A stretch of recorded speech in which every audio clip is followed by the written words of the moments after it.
From our State House studio in Montgomery, I'm Todd Stacy. Welcome to Capitol Journal. Today was the 27th day of the Alabama Legislature's 2025 regular session. That leaves us just 3 more legislative days to go. Let's talk about how that's likely to play out. According to legislative leadership, next week we'll see 2 legislative days, Tuesday, May 6th and Wednesday, May 7th. They'll then break for a week and come back for the 30th legislative day on Wednesday, May 14th, eventually adjourning sine die. There had been talks of adjourning next week, but the slow pace in the Senate and the backlog of local bills will require another legislative day. It will also allow the legislature to overturn any potential vetoes from the governor and avoid any pocket veto situations. Following today's Senate session, President Pro Tem Garland Gudger spoke with reporters about the path ahead. He said there's still plenty of work to be done before lawmakers wrap up the session. The main thing for me is local legislation. All politics are local.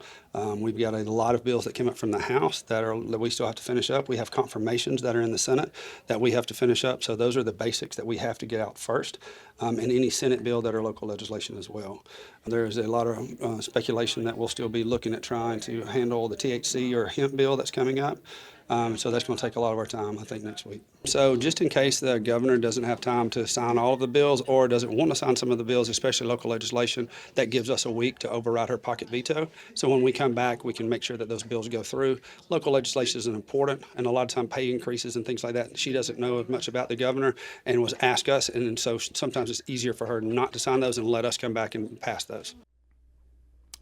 A bill that could reshape health coverage options for Alabama farmers is now on its way to the governor's desk. House Bill 477, sponsored by Representative David Faulkner, passed the Senate by a vote of 30-2 today.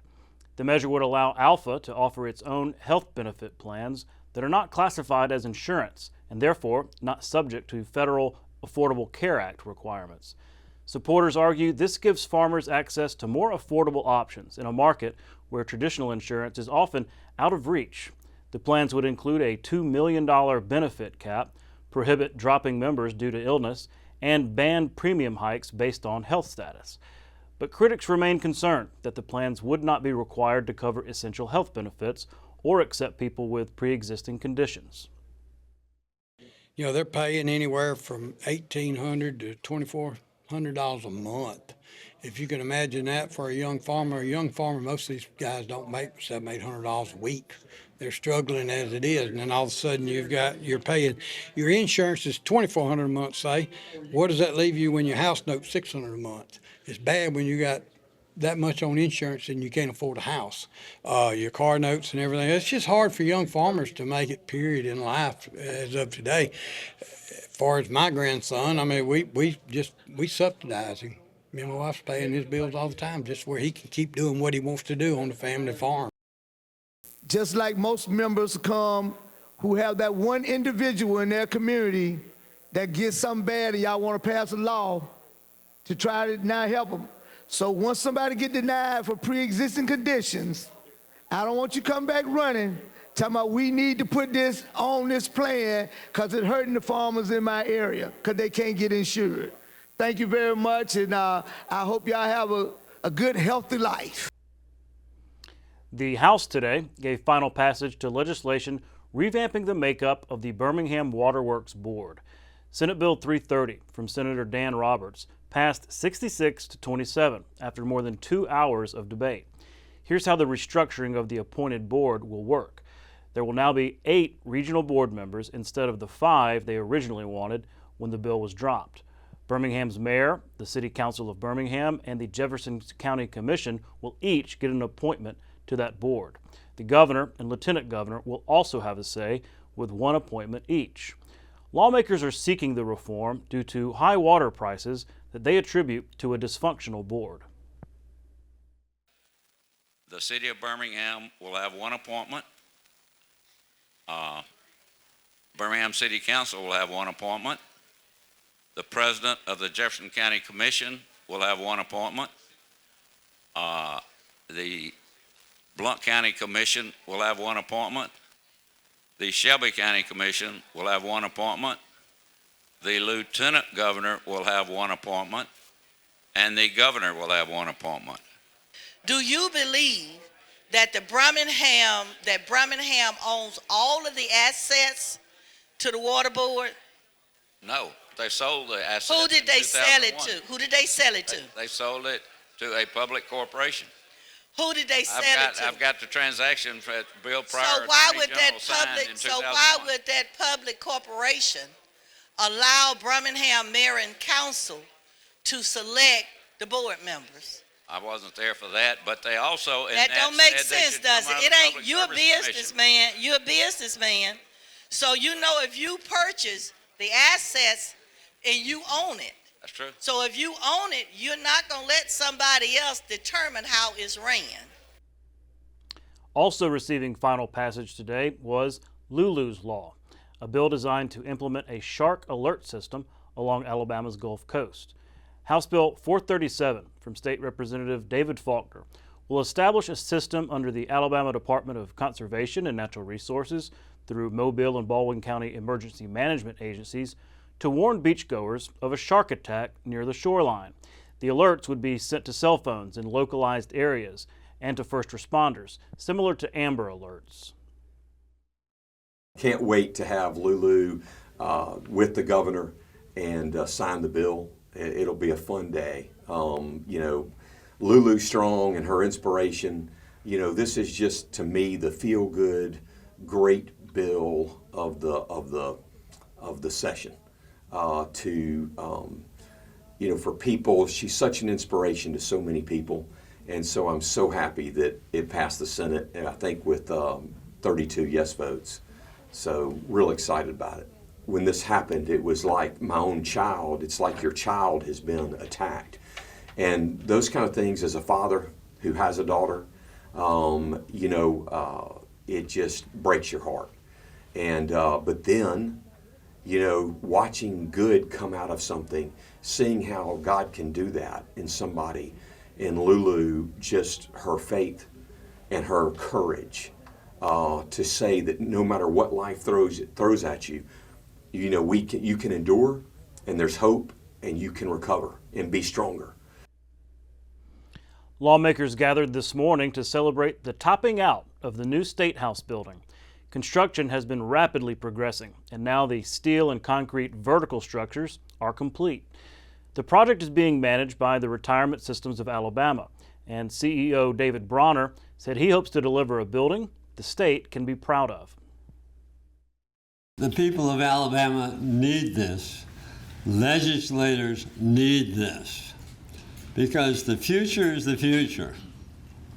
And the way you were organized in the old highway building is not the future. My whole idea and my big push on this project was to get both the Senate and the House on the same floor. I wanted you guys to talk, because when I would talk to a senator or a representative, they didn't know who the hell was in the other house. And that's not good. We got to get together. We got to make the state better. We've got to remember that poor people are poor people. They're always going to be poor people, and we've got to help those poor people have a chance to do what they can do, whatever that is. I'm excited about what we have here. I know one of the criticisms is that y'all just want some nice place for, to hang your hat down there. We're not here that much. I mean, this is not about us.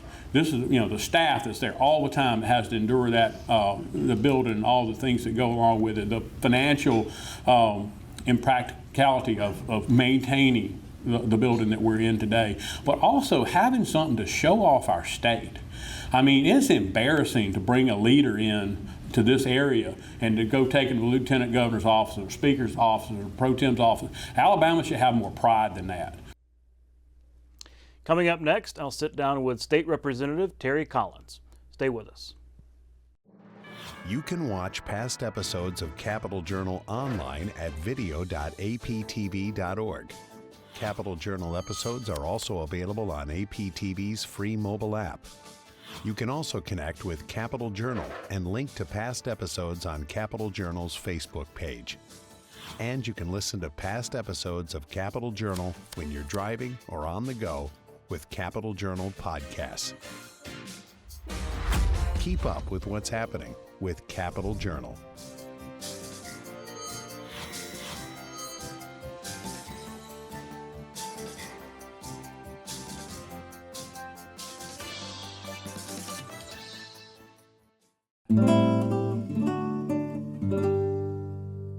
The Fort Toulouse site was declared a National Historic Landmark in 1960, today known as the Fort Toulouse-Jackson State Park. During the colonial period, Fort Toulouse acted as a commercial, religious, and diplomatic frontier outpost for the French from 1717 until 1763. It was one of a series of forts built by the French to protect their holdings in French colonial Louisiana from British infringement during the 18th century. Fort Jackson played a major role in the Creek War of 1813 and 14, when General Andrew Jackson and the U.S. Army used Fort Jackson, built on the old site of Fort Toulouse. On August 9, 1814, after their defeat in the Battle of Horseshoe Bend, the Upper Creeks surrendered to the United States in the Treaty of Fort Jackson, effectively ending the Creek Wars. 19 million acres of Creek lands were thus opened for settlement, resulting in Alabama becoming a state only 5 years later.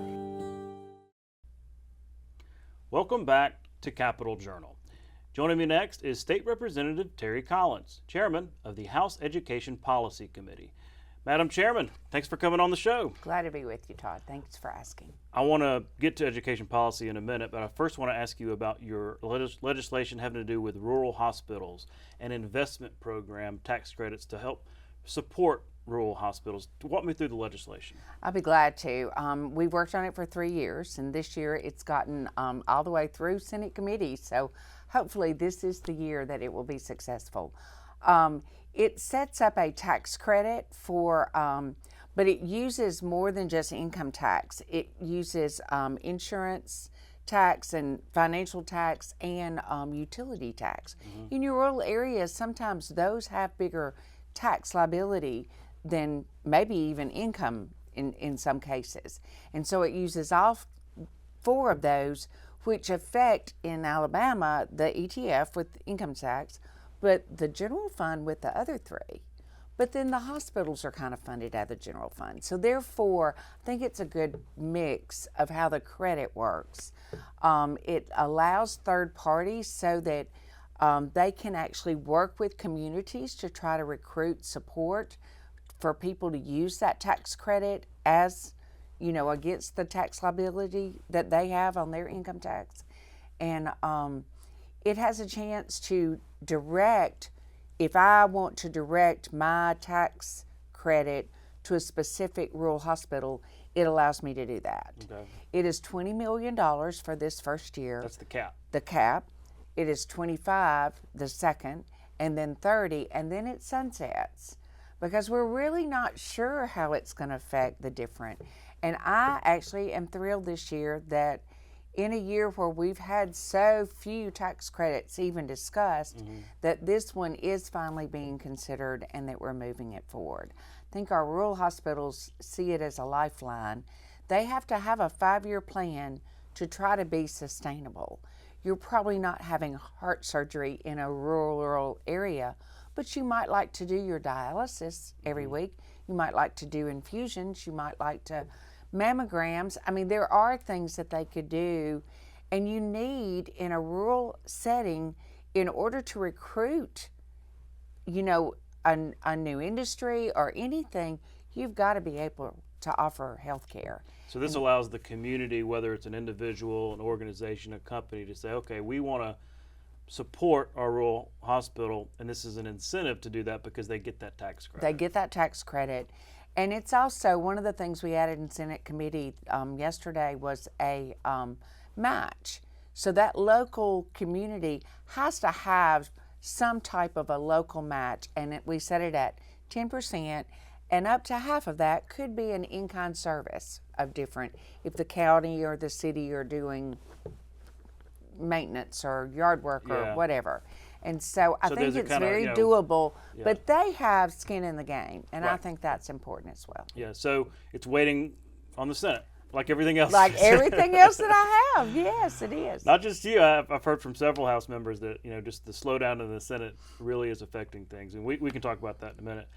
Let's get to education policy. Okay. You've had a busy year Yes. as chair of the Education Policy Committee. I love how when you invite everybody in, you say, welcome to Education Policy, because if you haven't been here before, this is how we do things. But it's interesting because so much legislation has been coming through your committee. Y'all are this, kind of clearinghouse, or gatekeeper, if you will, because, everybody wants their legislation, well-intended and everything, but anytime something impacts schools, y'all have got to think very carefully about it. And it's been my observation that you obviously, but also your committee members, are very thoughtful and intentional about how you go about it. I'm thinking back to like the religious instruction bill that maybe because it's such a conservative sort of body, you'd think it would sail through, but y'all had a lot of debate and it ended up failing. Talk about your role there as chair and the committee's role in terms of filtering out bills and making sure that you're doing right by education. I think a lot of times I tell people, especially if they come in my office and they say, wow, you've got a nice office. I said, I think it's an apology for being education policy chair. But we sit around in a comfortable setting and try to calm down some of the passions, because that's what I experience in education policy. Every single issue, both sides, those for it and those against it, are extremely passionate. Right. And it's very important to them.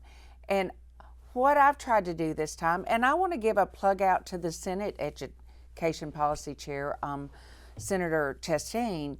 We've both tried to really focus on bills that will improve education, not as many of the social issues. Right. We get a lot of those. A lot. I love how my committee, I think it's the best committee I've ever had. And they are all very intentional with their thought process. They read, they know their questions when they come in. They all have different questions. They come to the policy, whatever the debate is, from different places. We have past school board members. We have teachers that are retired. We have early childhood now. Right, Gina Ross, yeah. We have lot of different areas. Higher ed is in there, Paramore, and it's a really good committee. And they have been able to take things and really weigh, is this a benefit for the classroom? Does this promote our students' education? And I think they've done a great job, so I'm proud of them. It's been a busy year. It's been a busy couple of years in education policy, and I know it will continue to be. Speaking of that, one of the, understated, underestimated, I think one of the biggest policy developments of this session is going to be the RAISE Act. I agree. There's a lot of talk about other bills. There's a lot of talk about, the more controversial things. The RAISE Act, setting that student-based funding formula, resetting it, I think is going to be a really big deal long term. Talk about how y'all came to this and what it's going to mean for schools. I'm glad to. 3 years ago now, I think, maybe it was 2, I was at a Southern Regional Educational Board, and that's our southern states, and Tennessee had just passed something very similar. And I was so excited, and I actually had Senator Mark White, come and share it with everybody, and I was so excited. And we started working, A+ started working with a group that had helped Tennessee, and every state's education looks very different. One of the other conferences I go, they have a little quote that says, when you've seen one state, you've seen one state, because everyone's so different. But how it worked in our state was going to be very different.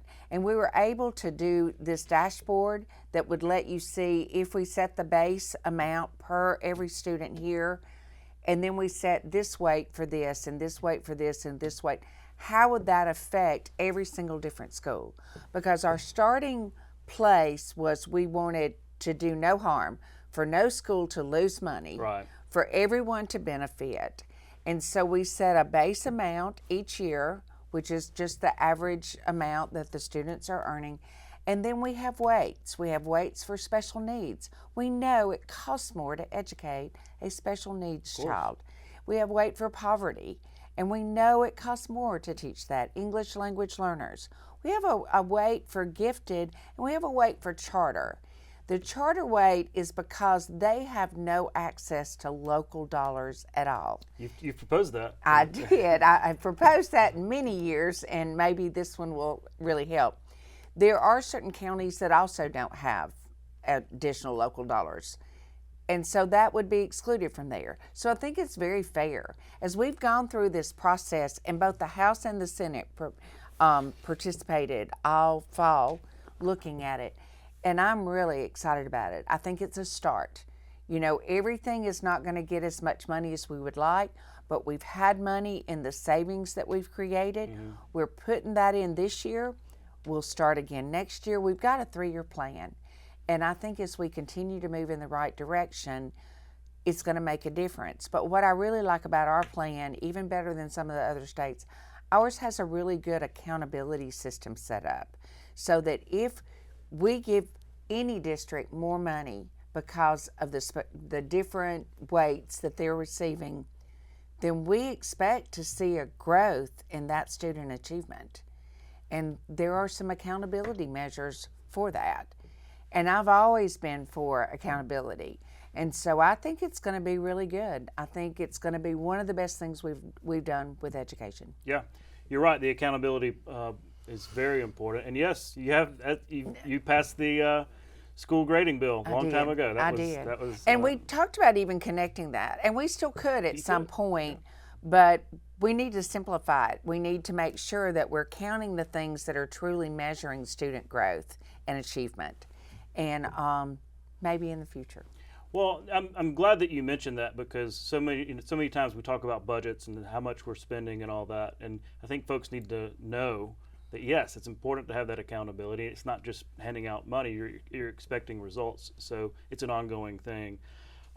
Switching gears real quick, also on the education front, cell phones in schools. This has been a big policy proposal this year.